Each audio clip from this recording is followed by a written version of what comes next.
Привет, привет! Ловите от меня подборку классных фильмов. Первый фильм с названием «Праведник» 2014 года.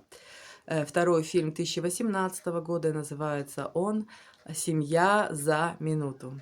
Третий фильм 2015 года, и называется он «Дальняя дорога». Четвертый фильм из моей подборочки 2021 года, и называется он «Палмер». И пятый фильм у нас 1997 года, и называется он «Достучаться до небес». Очень классный фильм, кто не видел, посмотрите. Не смотрите на дату выхода этого фильма, он очень классный, поэтому обязательно к просмотру. От меня вам приятного просмотра, буду благодарна за подписку и лайки. До следующей встречи, пока-пока.